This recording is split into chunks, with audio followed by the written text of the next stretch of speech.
Halo, pada video kali ini saya akan menjelaskan materi mengenai biofarmaseutika kolon dan blood-brain barrier targeting. Nah, di sini yang pertama itu ada biofarmaseutika kolon. Nah, ini adalah anatomi dari kolon itu sendiri. Jadi, kolon ini adalah bagian akhir saluran pencernaan dengan panjang sekitar 1,5 meter, di mana segmen utamanya meliputi secum, kolon ascendens, transversum, descendens, sigmoid, dan rectum. Nah, kolon ini berbeda dengan usus halus, di mana kolon dia memiliki diameter yang lebih besar, namun memiliki permukaan absorpsinya yang lebih kecil karena tidak memiliki fili dan mikrofili yang berkembang baik. Nah, pada kolon ini sendiri, pH-nya itu awalnya akan meningkat dari lambung ke usus halus, namun pada saat di kolon, pH-nya akan sedikit menurun kembali karena produksi asam lemak rantai pendek oleh bakteri. Nah, umumnya ini berkisar antara 6,4 hingga 7. Lalu dalam kolon juga terdapat sekitar 400 spesies bakteri anaerob, di mana bakteri ini memproduksi enzim seperti azoreduktase dan glikosidase yang tidak ditemukan di bagian saluran cerna lainnya. Jadi, adapun waktu transit dari kolon ini, di mana waktu transit di usus halus relatif konstan, yaitu sekitar 3-4 jam, namun pada saat di kolon lebih lambat, biasanya mencapai 10-24 jam, sehingga akan memberikan waktu tinggal yang lebih lama bagi obat. Nah, di sini ada mekanisme pelepasan obat spesifik di kolon, di mana mekanisme pelepasan obat spesifik di kolon ini terdiri dari 3 strategi utama yang dirancang agar obat dapat mencapai usus besar tanpa mengalami degradasi di saluran pencernaan bagian atas. Nah, strategi yang pertama itu adalah pH dependen, di mana obat dilapisi dengan polimer enterik yang tahan terhadap asam lambung yang pada pH rendah, namun akan larut ketika mencapai lingkungan kolon yang memiliki pH lebih tinggi, yaitu sekitar 6-7.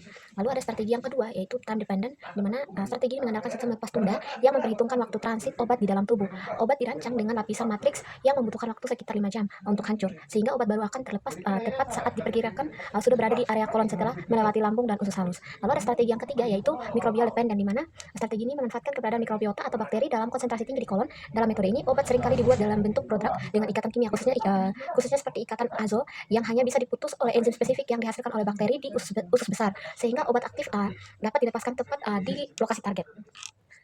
Lalu di sini ada penargetan kolon, di mana penargetan kolon ini sendiri dia merupakan sistem pengantaran obat yang dirancang agar obat tidak dilepaskan di lambung maupun di usus halus, tetapi mencapai kolon terlebih dahulu sebelum dilepaskan. Adapun tujuan utama dari penargetan kolon ini, yaitu sistem ini dirancang dengan 2 tujuan klinis utama, yaitu pada terapi lokal dan juga terapi sistemik. Nah, pada terapi lokal, pendekatan ini ditujukan untuk mengobati penyakit yang terjadi langsung di area kolon dengan melepaskan obat tepat di lokasi target. Nah, untuk efektivitas pengobatan ini meningkat dan efek samping sistemik itu dapat dikurangi. Contoh penyakitnya itu yaitu ada yang pertama colitis ulceratif, yaitu peradangan kronis pada lapisan terdalam usus besar dan rektum. Lalu yang kedua itu penyakit Crohn, yaitu peradangan yang dapat terjadi di bagian manapun dari saluran pencernaan, namun seringkali melibatkan kolon. Lalu ada terapi sistemik, di mana terapi ini digunakan untuk menghantarkan obat ke peredaran darah melalui kolon, terutama bagi obat yang tidak stabil di saluran cerna bagian atas. Lalu ada strategi penargetan kolon, yaitu di mana di sini ada 3, itu pH dependent, time dependent, sama microbial dependent. Nah, untuk pH dependent, yaitu strategi ini menggunakan polimer enterik seperti Eudragit S100 yang larut pada pH 6-7 untuk melindungi obat dari asam lambung hingga mencapai kolon. Meski efektif untuk pelepasan di bagian distal usus, metode ini berisiko kurang optimal jika terjadi variasi pH akibat kondisi penyakit atau perbedaan individu. Lalu yang strategi yang kedua, time dependent, di mana strategi ini mengandalkan waktu tunda sekitar 3-4 jam agar obat rilis tepat saat mencapai kolon tanpa dipengaruhi pH atau enzim. Namun variasi waktu pengosongan lambung akibat faktor makanan dan individu ini berisiko menyebabkan pelepasan obat terlalu cepat atau terlambat. Lalu ada strategi yang ketiga, yaitu microbial dependent, yaitu strategi ini memanfaatkan enzim bakteri kolon untuk memecah ikatan kimia kimia spesifik seperti ikatan azo guna melepaskan obat aktif tepat di lokasi target. Meskipun memiliki spesifitas lokasi yang tinggi, efektivitasnya ini dipengaruhi oleh variasi komposisi mikrobiota antar individu. Lalu ada kita masuk pada biofarmaseutika blood-brain barrier, di mana blood-brain barrier ini sendiri adalah penyekat selektif yang memisahkan sistem saraf pusat dari sirkulasi darah sistemik demi menjaga stabilitas lingkungan mikro otak. Yang pertama ini ada struktur persimpangan yang ketat endotel otak, yaitu merupakan persimpangan antara sel endotel otak yang sangat rapat sehingga tidak ada celah bagi molekul untuk lewat secara sembarangan. Akibatnya hanya obat yang sangat larut lemak yang bisa menembus secara pasif. Lalu yang kedua ada transfer aktif, itu ada influx sama efflux. Nah, influx ini adalah protein pembawa khusus yang memasukkan nutrisi penting seperti glukosa ke otak. Sedangkan efflux ini adalah mekanisme pertahanan seperti P-glikoprotein yang memompa kembali obat keluar dari otak ke aliran darah. Lalu yang berikut itu adalah metabolisme di blood-brain barrier, di mana adanya enzim di sel endotel seperti sitokrom P450 yang berfungsi untuk memecah atau menonaktifkan molekul obat saat mencoba melintas hambatan tersebut. Lalu ada struktur dari blood-brain barrier, ya, di mana blood-brain barrier ini adalah lapisan pelindung yang sangat selektif untuk menjaga hemostatis otak. Nah, di sini ada komponen utamanya, yaitu ada sel endotel dengan persimpangan yang ketat, di mana sel-sel penyusun pembuluh darah otak ini terikat sangat rapat oleh protein kompleks sehingga tidak ada celah antar sel. Lalu yang kedua itu ada astrosit dan perisit, di mana sel endotel dikelilingi oleh kaki-kaki astrosit dan perisit yang berfungsi memberikan dukungan struktural serta menjaga integritas fungsi penghalang tersebut. Lalu ini ada ringkasan mekanisme penghambat dari blood-brain barrier, di mana mekanisme penghambat ini dia terjadi melalui efek efflux P-glikoprotein, di mana jadi meskipun suatu molekul obat ini berhasil menembus lapisan sel endotel, otak memiliki sistem pertahanan aktif untuk membuang kembali zat asing tersebut. Jadi P-glikoprotein ini merupakan protein transporter efflux yang terletak pada membran sel endotel otak. Nah, cara kerja dari P-glikoprotein ini berfungsi sebagai pompa yang secara aktif mengeluarkan kembali molekul obat dari dalam sel endotel menuju aliran darah. Nah, adapun dampaknya itu di mana mekanisme ini mencegah obat mencapai jaringan saraf otak sehingga sering menjadi hambatan utama dalam pengobatan penyakit sistem saraf pusat atau tumor otak. Nah, adapun strategi penembusan dari blood-brain barrier yaitu yang pertama ada modifikasi lipofilisitas, di mana ini strategi ini mengubah struktur obat agar lebih larut lemak.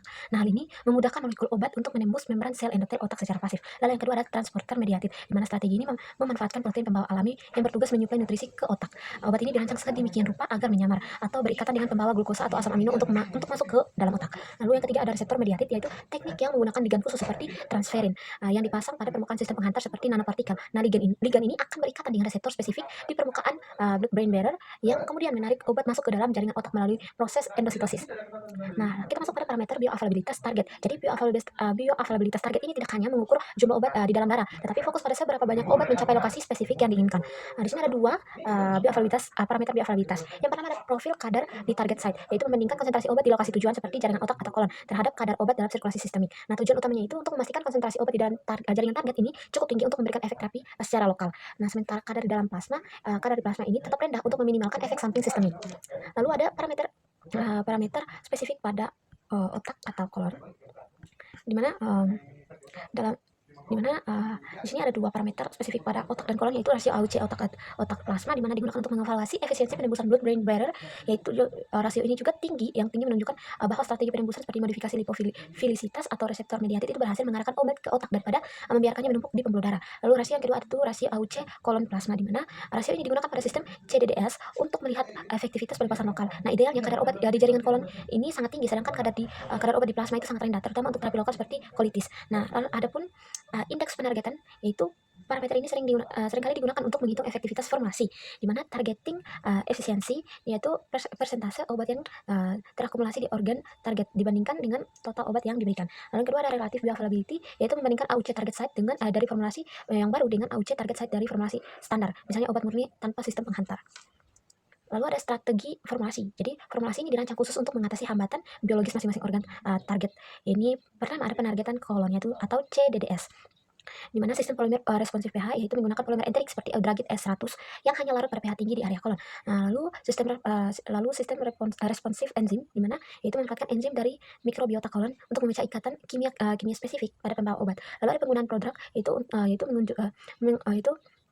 mengonjugasikan obat dengan gugus kimia seperti ikatan azol yang stabil di lambung tetapi akan aktif setelah dipecahkan oleh bakteri usus. Lalu ada penargetan di otak, yaitu modifikasi permukaannya, itu melapisi sistem penghantar seperti nanopartikel dengan ligand atau polimer tertentu untuk menghindari deteksi oleh pompa efflux atau untuk memicu penyerapan melalui reseptor.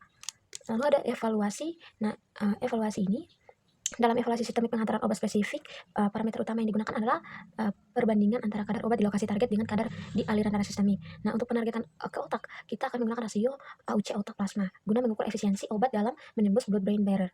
Nah, semakin tinggi rasio ini berarti strategi formulasi seperti modifikasi lipofilisitas atau penggunaan reseptor khusus telah berhasil mengarahkan obat ke jaringan otak daripada hanya menumpuk di pembuluh darah. Sementara itu pada penargetan kolon digunakan rasio AUC kolon plasma untuk memastikan efektivitas pelepasan lokal. Idealnya ini kadar obat di kolon harus sangat tinggi agar pengobatan penyakit seperti colitis menjadi maksimal, namun kadar di plasma harus tetap rendah guna meminimalkan risiko efek samping ke seluruh tubuh. Selain itu, efektivitas formulasi juga dihitung melalui indeks penargetan yang mencakup targeting efisiensi dan relative bioavailability. Ya, secara sederhana,